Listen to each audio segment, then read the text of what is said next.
अस्सलाम वालेकुम व्यूअर्स, मैं हूं समीना पाशा। उम्मीद है आप लोग खैरियत से होंगे। व्यूअर्स, आज कुछ इंटरेस्टिंग खबरें भी हैं और इसके साथ साथ कुछ एनालिसिस भी आपके सामने रखूंगी इस व्लॉग में। एक तो जनाब शेख साहब एक दफ़ा फिर से खबरों की जीनत बन गए और बल्कि यूं कहा जाए कि उन्होंने अपने मुख्तलिफ बयानात से सबको घुमा के रखा हुआ है, तो गलत ना होगा। काफ़ी इंटरेस्टिंग उनके बारे में जो मामलात हैं वो सामने आ रहे हैं और वैसे जो मामलात सामने आए हैं वो तो कोई इंटरेस्टिंग नहीं है, लेकिन उसको जिस तरह से रिप्रेजेंट किया जा रहा है वो काफ़ी एक अजीबोगरीब सा मामला बन चुका है, तो उसके ऊपर भी बात होगी। फिर जनाब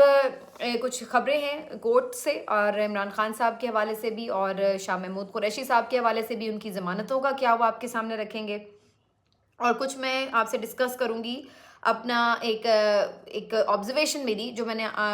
जो पीटीआई के लोग हैं, ख़ास तौर पर जो ख़वातीन हैं उनके हवाले से ऑब्ज़र्व किया, वो मैं आपके साथ कुछ शेयर करूंगी। आपसे रिक्वेस्ट है कि चैनल को अगर आपने अभी तक सब्सक्राइब नहीं किया तो सब्सक्राइब कर लें। चलिए जी, शेख साहब से बात का आगाज़ करते हैं। शेख साहब के बारे में आज एक स्टोरी हमने देखी, बल्कि काफ़ी घंटे हो चुके स्टोरी को, और ये वी न्यूज़ के प्लेटफॉर्म से स्टोरी छपी जिसमें रिपोर्टर का ये दावा था कि शेख रशीद अहमद साहब ने ये कहा है कि उनके ऊपर काफ़ी तशद्दुद हुआ और उन्होंने ये भी कहा कि इवन मुनीब फ़ारूक के सामने जब वो इंटरव्यू देने के लिए बैठे तो उन्हें पता नहीं था कि ये इंटरव्यू है, बल्कि उन्हें ये लगा कि शायद वो कोई प्रेस कॉन्फ्रेंस करवाए जाएंगे। लेकिन जब वो वहाँ पहुँचे तो पता चला कि यहाँ पर तो इंटरव्यू के लिए सेटअप तैयार है। फिर उन्होंने कहा कि उनके सामने भी, इवन मुनीब फ़ारूक के सामने भी उन पर तशद्दुद हुआ, जिसके ऊपर मुनीब फ़ारूक ने भी तशद्दुद करने वालों को रोका और कहा कि ना करें, शेख साहब के साथ ऐसा ना करें। उसके बाद शेख साहब ये भी कहते हैं कि वो बड़े दुखी थे क्योंकि वो ये एक्सपेक्ट नहीं कर रहे थे कि उनके साथ इस किस्म का सलूक होगा 70 साल की उम्र के बाद, और वो इस पर दुखी भी थे। तो ये सारी खबर जो है वी न्यूज़ पे छपी। अच्छा, अब वी न्यूज़ पे ये खबर छपी और ये वी न्यूज़ काफ़ी मुस्तनद सहाफ़ी जो हैं कुछ इसका हिस्सा है और यानी एक पहले भी इसकी मुख्तलिफ स्टोरीज़ जो हैं वो डिस्कस होती रही हैं, कोई ऐसी नई वेबसाइट नहीं है, नॉन है। अच्छा, अब वी न्यूज़ के ऊपर ये स्टोरी छपती है और फिर उसके बाद हम देखते हैं कि जनाब ये खबर फिर से ज़ाहिर है सर्कुलेट करना शुरू हो जाती है, क्योंकि ये पहले भी बात हो चुकी है। जब शेख साहब का इंटरव्यू आया था तब भी असद तूर साहब ने ये खबर दी थी कि जी उनके ऊपर तशद्दुद हुआ है, और उस वक्त भी ये खबर बाद में सब ने तरदीद कर दी। शेख साहब ने भी कहा कि नहीं, और जो बज़ाहिर इंटरव्यू का माहौल था उसको देख के भी ऐसा लगा नहीं कि कोई शेख साहब पर उस वक्त तशद्दुद हो रहा है। लेकिन खैर, शेख साहब ने कहा कि जनाब ये तो जो भी है सो है, लेकिन बात यह है कि जब आज शेख साहब मंजर आम पर आए मुख्तलिफ अपनी केसेस के सिलसिले में, तो उन्होंने जो गुफ्तगू की वो भी बड़ी इंटरेस्टिंग थी। जब उनसे इस बारे में सवाल किया गया कि जी ये खबर छपी हुई है तो इस पर आप क्या कहते हैं, तो शेख साहब कहते हैं कि भाई मेरे ऊपर कोई तशद्दुद नहीं हुआ, कोई ऐसी बात नहीं है, ये गलत खबर है बिल्कुल, मैं चिल्ले पे गया हुआ था और आप क्या चाह रहे हैं मैं इस तरह की बातें करके दोबारा मैं चिल्ले पे चला जाऊं। और फिर साथ ही अगले ही सांस में वो कहते हैं कि जी मैंने तमाम लोगों को माफ़ किया, मैंने पुलिस वालों को माफ़ किया जो मुझे चिल्ले पे ले गया, सीपीओ या शायद जो भी पुलिस ऑफिसर, उसको भी मैंने माफ़ किया, और जिन्होंने तशद्दुद किया उनको भी मैंने माफ़ किया। अब एक ही सांस में वो ये भी कह गए, साथ वो कलमा भी पढ़ रहे हैं कि मैं कलमा की कसम खाकर कहता हूँ कि जी मुझ पर तशद्दुद नहीं हुआ। तो शेख साहब ने खूब सबको घुमाया हुआ है, साथ कह भी रहे हैं कि जिन्होंने तशद्दुद किया उन्हें भी माफ़ किया, और साथ कलमा भी पढ़ रहे हैं और कह रहे हैं कि जी मुझ पे तशद्दुद नहीं हुआ, मुनीब फ़ारूक के सामने मुझ पर तशद्दुद नहीं हुआ। अब ये भी हो सकता है कि इस बात का मतलब यूँ हो कि जी ड्यूरिंग इंटरव्यू तो तशद्दुद नहीं हुआ, लेकिन उससे पहले जब उन्होंने चिल्ला काटा तो तब ठीक ठाक उनको सख्त हाथ लगे हैं। और कुछ लोग तो ये भी रिपोर्ट कर रहे हैं कि शेख साहब ने ये भी कहा था कि जब उन्होंने तशद्दुद करने की कोशिश की तो मैं तो इतना भारी था, और फिर उन्होंने खुद भी कहा कि रहने दो कहीं ये मर ना जाए। तो अब डिफरेंट खबरें जो हैं ये रिपोर्ट हो रही हैं, इनमें से क्या हकीकत है क्या नहीं ये तो शेख साहब बता सकते हैं, लेकिन शेख साहब जो हैं वो टोपियाँ फुल घुमा रहे हैं, कोई सीधी बात जो है वही कर रहे। जब कभी वो ऑफ एयर होते हैं तो कुछ और बात कर रहे होते हैं, और जब वो ऑन एयर आते हैं तो वो फिर कुछ और बात कर रहे होते हैं। तो मेरा ख्याल है मीडिया को भी उनकी मजबूरी समझना चाहिए। अब आप लोग क्या चाह रहे हैं कि वो ऑन एयर आके भी ये कहें कि हाँ मुझ पर तशद्दुद हुआ और किसने किया, उनके नाम लें, और फिर उसके बाद आप दोबारा देखें कि वो गायब हो जाए। तो इस तरह के आप क्यों उनसे सवाल कर रहे हैं बेचारे शेख साहब से। बाकी लतीफ़ खोसा साहब ने भी इस तशद्दुद की तस्दीक की, और उनका ये कहना है कि शेख साहब से जब उन्होंने बातचीत की तो शेख साहब ने उन्हें बताया कि उन्हें मारा पीटा गया है। और फिर कहते जब मैंने उन्हें कहा कि आपने तो सारी ज़िंदगी गेट नंबर 4 की सियासत की है, बात की है, तो फिर इसके ऊपर जो शेख साहब थे वो रंजीदा हो गए, उनकी आंखों में आंसू आ गए। तो अब लतीफ़ खोसा साहब वो भी ایک بہت ہی سینئر اور مطلب آپ کو معلوم ہے سینئر سیاستدان بھی ہیں, بہت زبردست لائر بھی ہیں, وہ بھی اب اس بات کی تصدیق کر رہے ہیں. تو بظاہر ایسا لگتا ہے کہ شیخ صاحب ظاہر ہے کہ کسی ناخوشگوار پوری صورتحال سے گزرے ہیں اور اب وہ فی الحال بیچارے آن ایئر آ کر اس کی نہیں بات کرنا چاہتے. تو میرا خیال ہے کہ اس بات کو جانے دیا جائے, انہیں بجائے اس کے کہ کسی اور مشکل میں ڈالا جائے. تو بہرحال جی یہ کہانیاں آج کافی چلتی رہی ہیں. باقی شیخ صاحب آج فیض آباد دھرنا کیس میں پیش ہوئے تھے. انہوں نے جو نظر ثانی کی درخواست تھی وہ واپس لینے کی استدعا کی, تو اس کے اوپر چیف جسٹس نے انہیں اچھی خاصی ڈانٹ پلائی. چیف جسٹس صاحب تو ویسے ہی آپ کو پتہ ہے کہ کافی ڈانٹ ڈپٹ کرنے کا میرا خیال ہے شوق رکھتے ہیں, ہر ایک کو ڈانٹتے ہی رہتے ہیں. تو آج شیخ صاحب کو بھی انہوں نے ڈانٹ دیا کہ بھی آپ کیوں واپس لے رہے ہیں, پھر دائر کیوں کی تھی, اور یہ آپ لوگوں نے مذاق بنایا ہوا ہے, کسی باہر کے حکم سے آپ لوگ جو ہے وہ چلاتے ہیں. سپریم کورٹ کسی نے کہہ دیا تو دھرنا دے دیا, کسی نے کہہ دیا درخواست دے دی, کسی نے کہہ دیا درخواست واپس لے لی, تو یہ کیا آپ لوگوں نے مذاق بنایا ہوا ہے. تو یہ وہ تو اس طرح کر کے پھونپھا خوب ڈانٹ ڈپٹ کر دی شیخ صاحب کی. تو یہ تو جناب شیخ صاحب کی کہانی. اب آ جاتے ہیں عمران خان صاحب اور شاہ محمود قریشی صاحب کی کہانی کے اوپر. شاہ محمود صاحب نے بھی سائفر کے کیس میں ضمانت کی درخواست دائر کر رکھی تھی, جس کو آج مسترد کر دیا گیا اسلام آباد ہائی کورٹ کی جانب سے. اور اب یہ طے ہے کہ شیخ صاحب بھی عمران خان صاحب کے ساتھ جیل کے اندر ہی موجود رہیں گے اور وہیں پر دونوں کا سائملٹینیسلی ٹرائل چلتا رہے گا. حالانکہ یہ بڑی عجیب و غریب بات ہے کہ ابھی کل ہی سائفر کیس کے حوالے سے جس قسم کا فیصلہ آیا ہے جیل ٹرائل کے حوالے سے, جو 2 رکنی بینچ نے انٹرا کورٹ اپیل میں دیا ہے, تو اس کے بعد تو میرا خیال ہے کہ بہت ہی اگر کسی میں تھوڑی سی بھی گریس ہوتی تو اس طرح کا فیصلہ نہ دیتا. انہوں نے تو پورا ٹرائل کو ہی کویسچنیبل کر دیا ہے کہ جس طریقے کا یہ جیل ٹرائل ہو رہا ہے. تو ایسے ٹرائل کے اوپر آپ اوپر سے ضمانت بھی نہیں دے رہے, جبکہ اسی طرح کے الزام میں ملوث ایک اور شخص یعنی اسد عمر صاحب کو آپ ضمانت دے چکے ہوئے ہیں. تو بہت ہی تضادات نظر آ رہے ہیں, قانونی طور پر بڑے سکم ہیں ان فیصلوں میں. بہرحال جی شاہ محمود قریشی صاحب جو ہیں ان کو بھی ضمانت نہیں ملی. شاہ محمود قریشی صاحب کو اس میں ضمانت نہیں ملی, لیکن عمران خان صاحب کا جو ضمانت کا معاملہ تھا, ضمانت بحال کرنے کی درخواست کا معاملہ, اس کا فیصلہ کل محفوظ ہوا تھا, آج سنا دیا گیا ہے. اس کے مطابق تو القادر ٹرسٹ کیس میں یہ کہا گیا کہ چونکہ ان کی اب گرفتاری ہو چکی ہے تو لہٰذا اس میں ضمانت بحال کرنے کی جو درخواست ہے وہ غیر مؤثر ہو چکی ہے, تو اس کو تو یہ کہہ کے نمٹا دیا گیا. جبکہ جو دوسرا معاملہ تھا یعنی توشہ خانہ نیب کیس کا, اس کے اندر یہ کہا گیا ہے کہ جی آپ کی ضمانت بحال کی جاتی ہے. تو مطلب ابھی چونکہ وہ گرفتار ہیں آلریڈی ایک کیس میں, تو دوسرے کیس میں گرفتاری نہیں ڈالی گئی ان کی, تو لہٰذا اس میں انہیں ضمانت بھی جاری رکھی ہوئی ہے. تو یہ بالکل ہی ایک فضول قسم کا اگین ایسا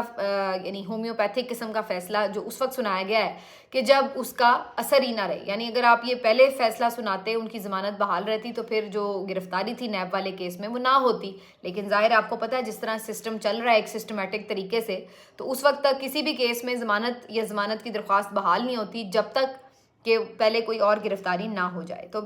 مقصد وہی ہے کہ پولیٹیکلی یہ طے ہے کہ عمران خان کو بھی باہر نہیں نکالنا, تو لہٰذا انہیں اندر رکھنا ہے, تو اس لیے یہ ایسے ہی ڈھکوسلے ہیں چلتے رہیں گے. باقی ان کی عمران خان صاحب کی جو بہنیں ہیں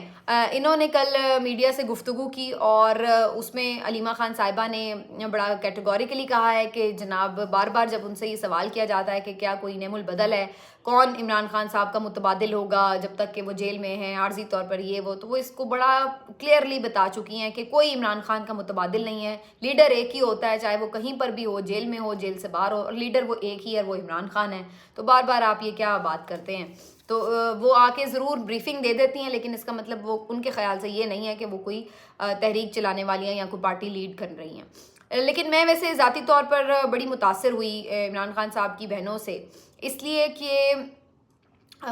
مجھے یہ لگا آپ کو میں صرف اپنی ایک آبزرویشن آپ کے ساتھ شیئر کر رہی ہوں کہ عمران خان صاحب تقریباً 3.5 سال وزیر اعظم رہے, اور میں نے نہیں دیکھا کہ ان کی بہنیں مجھے کسی کلپ میں نظر آئی ہوں کہ وہ جب وزیر اعظم تھے تو وہ ان کے کہیں ساتھ ساتھ جا رہی ہیں, کسی وفد سے مل رہی ہیں, وزیر اعظم ہاؤس میں گھوم پھر رہی ہیں, یا کسی میٹنگ کا حصہ ہیں, یا کہیں ویسے ہی ان سے ملاقات کے لیے آئی ہوئی ہیں تو وہاں پہ بڑا انہیں پروٹوکول ملا ہوا ہے, یا عمران خان صاحب کی بہنوں کے حوالے سے جی ان کی کوئی بالکل ہی آپ سمجھ لیں کہ ایسی آمد و رفت ہے کہ جی پورا گھر ڈیرا لگا کے بیٹھ گیا وزیر اعظم ہاؤس میں. تو مجھے ایسی کوئی چیز ان کے دور میں نظر نہیں آئی. اگر کسی کے پاس ایسا کوئی ہے کلپ یا کوئی ایسی خبر ہے تو وہ ضرور مجھے کریکٹ کرے, لیکن جہاں تک میں بڑی باریک بینی سے دیکھ رہی تھی مجھے نہیں نظر آئیں بالکل بہنیں کہیں عمران خان صاحب کی کہ وہ آ کر اس بات کے اوپر کہیں فائدہ اٹھانے کی کوشش کر رہی ہوں کہ جی ان کا بھائی وزیر اعظم ہے تو وہ کریں. ہاں اب جب وہ مشکل میں ہیں, देखिए ये रिश्ता बड़ा इंपॉर्टेंट है बहन भाई का। अब वो जब मुश्किल में हैं तो वो हर पेशी पे आ रही हैं, जेलों में जा रही हैं, उनसे मुलाकात करने की कोशिश कर रही हैं, सब कुछ है, अपनी सॉलिडेरिटी शो कर रही हैं। जब वो जलसे कर रहे थे इक़्तिदार से निकलने के बाद, तो उस वक्त वो जलसों में शामिल होती थी, और वो जलसों में कोई ये नहीं है कि प्रोटोकॉल से और पिछले गेट से आके स्टेज पे बैठी हुई हैं, नहीं, वो आम लोगों के साथ ख़वातीन वाला जो उनका हिस्सा होता था उसके अंदर जाके वो बैठी हुई होती थी, पिंडाल के अंदर आम लोगों की तरह वो बैठती थी, आम लोगों की तरह आती थी, आम लोगों की तरह जाती थी। और एक जलसा मुझे याद है ऐसा भी था कि जहाँ पर वो बेचारी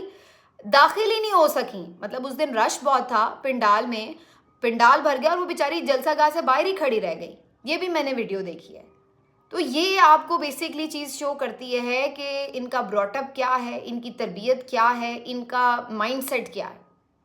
इसके बरक्स आप मरियम नवाज साहिबा चलें, अब तो एक पॉलिटिकल फिगर है पीएमएलएन का, लेकिन जब वो नहीं भी पॉलिटिकली एक्टिव थी पीएमएलएन में और सिर्फ एक घरेलू खातून थी, तो तब भी आप उनको देख लें कि उनको कितने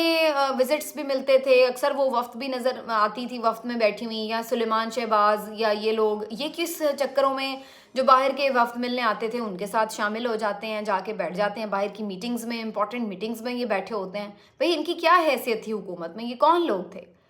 तो आप इन लोगों को देखें, मरियम नवाज़ को देखें, फिर उसके बाद शाह महमूद कुरैशी साहब की कल जो साहबजादी हैं मेहरबानो कुरैशी साहिबा, उनकी मैंने एक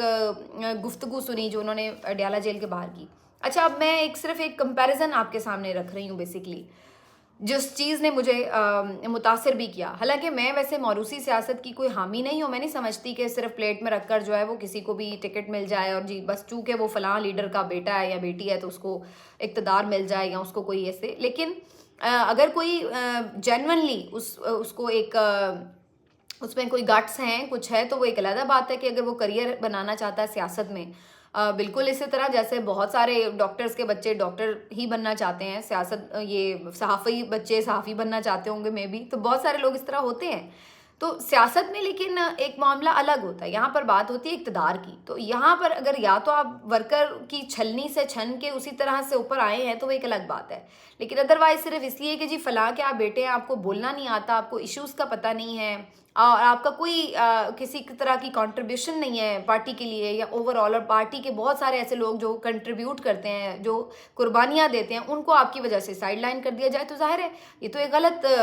बात है। तो इसलिए मैं मौरूसी सियासत की तो उस तरह से हामी नहीं हूँ। लेकिन मेहरबानो कुरैशी साहिबा को जब टिकट भी मिला था उस वक्त भी इस बात पे तनकीद की गई थी कि फिर वही बात कि शाह महमूद कुरैशी साहब की सीट पर उनकी बेटे को दे दो, बेटा नहीं है तो बेटी को दे दो, तो यही चीज़। लेकिन कल मेहरबानो कुरैशी साहिबा को जब मैंने गुफ्तगू करते देखा तो मुझे वो अच्छी लगी, वो एक बहुत डिसेंट खातून लगी। नंबर वन, मैंने नहीं देखा कि उन्होंने कोई बहुत मुतकब्बिराना लहजे में जो है रिपोर्टर से बात की हो या किसी को बहुत रोब दबदबा दिखाने की कोशिश की हो। बहुत नॉर्मल स्टाइल में, एक बहुत कैजुअल स्टाइल में उन्होंने बात की, संजीदा गुफ्तगू की। उनकी बात से लग रहा था कि उन्हें चीज़ों का पता है, और उनका जो आप ओवरऑल अटायर एक देखें, कोई ये नहीं कि कीमती लिबास ज़ेब तन किए हुए हैं, कोई ये नहीं कि इतनी आपने मेकअप थोप लिया मुंह के ऊपर कि चमक रहा है आपका मुंह अलहदा से ही और कुछ आप नकली से लग रहे हैं, कोई ऐसी चीज़ नहीं, बिल्कुल सादा और पुरवकार लगी और बड़ी अच्छी से उन्होंने गुफ्तगू की। कोई उनके लहजे में मुझे ऐसा नहीं लगा कि वो बहुत एक तेज़ तरार और इस तरह की वो खातून हो। संजीदगी नज़र आई, एक वो नज़र आई मुझे, एक डिसेंसी नज़र आई उनके अंदर। तो मैं ये इमरान खान साहब की बहनों और शाह महमूद कुरैशी साहब की जो बेटी हैं मेहरबानो कुरैशी, इनको मैं कंपेयर कर रही थी विद मरियम नवाज़ और इन लोगों की फैमिली मेम्बर से। तो मुझे अंदाज़ा हो रहा था कि ये तो पैदा ही इस तरीके से होता है कि जैसे रॉयल फैमिली है और आई रूल करने के लिए है, तो इनके आप शुरू से ही अंदाज़ और मिजाज देखें और इनके पहनने ओढ़ने देखें, इनके प्रोटोकॉल्स देखें, तो आपको लग रहा होता है कि ये दूसरे बंदे को तो कुछ समझता ही नहीं है। और यहाँ पर आप इनकी देखें कि वो बहनें बेचारी जो हैं वो भाई के पीछे, अभी तो बेशक वो जेलों में जा रही हैं, मिल रही हैं ख्वार, लेकिन जब उनके अच्छे दिन थे तो हमने नहीं देखा कि वो कोई उसका फ़ायदा उठा रही हैं या बड़ा कोई प्राइम मिनिस्टर हाउस में रोज़ खाने चल रहे हैं और ये वो कोई आशियाँ लगी हुई हैं। तो ये एक जो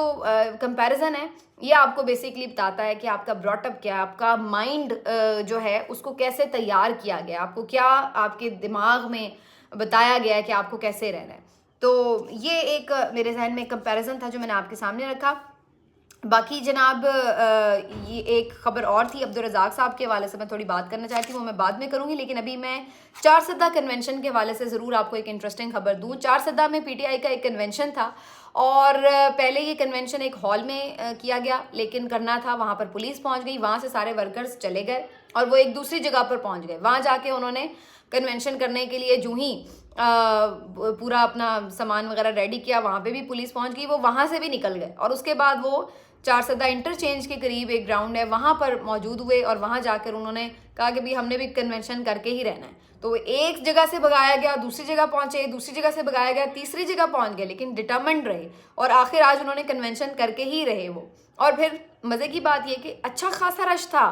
مطلب یہ نہیں ہوا کہ ایک جگہ سے دوسری جگہ جانے میں ورکرز کم ہو گئے, بلکہ زیادہ ہو گئے, اور وہ اچھا خاصا ایک پراپر جلسہ تھا. آپ اس کی کلپس دیکھیں تو آپ کو اندازہ ہوگا کہ وہ اچھا خاصا بڑا جلسہ تھا, ایک اچھا کراؤڈ تھا. اور وہاں پہ پھر میرے خیال شیر افضل مربت صاحب بھی بعد میں پہنچے, انہوں نے بھی خطاب کیا, اور وہ تو آج کل ویسے ہی بڑے ہٹ چل رہے ہیں پی ٹی آئی کے ورکرز میں, تو کافی انٹرسٹنگ. لیکن یہ میرا خیال ہے کہ کچھ ان کو جس کو کہتے ہیں نا چھین کے لیں گے آزادی والی صورتحال ہے, کہ آپ کو ملے گا نہیں پلیٹ میں رکھ کر کچھ, جو ان کے حالات ہیں کہیں نہ کہیں یہ تو نہیں ہے کہ آپ قانون ہاتھ میں لیں, لیکن آپ کو کچھ نہ کچھ آلٹرنیٹ سوچنا ہوگا, پھر ہی آپ کہیں گراؤنڈ پر جو ہے اپنی ایک ایگزسٹنس کو قائم رکھنے میں کامیاب ہو سکیں گے. باقی یہ ان کا اپنا پلان ہے کہ ایک سوشل میڈیا کے تھرو ورچوئل کیمپین کریں, وہ بھی صحیح ہے, وکلا کے تھرو کریں, وہ بھی ایک کنٹینیو ہو سکتا ہے معاملہ, اور جہاں جیسے موقع ملے اس سے بھی پیچھے نہ ہٹ جائیں کہ جی چونکہ مل ہی نہیں رہا تو لہٰذا ہم اس کو اب گیو اپ کر دیتے ہیں, ترک کر دیتے ہیں. تو میرا خیال ہے یہ بھی کوئی اچھی چیز نہیں ہے. اچھی بات ہے آج چار سدہ والوں نے اس میں ایک اپنا دل دکھایا اور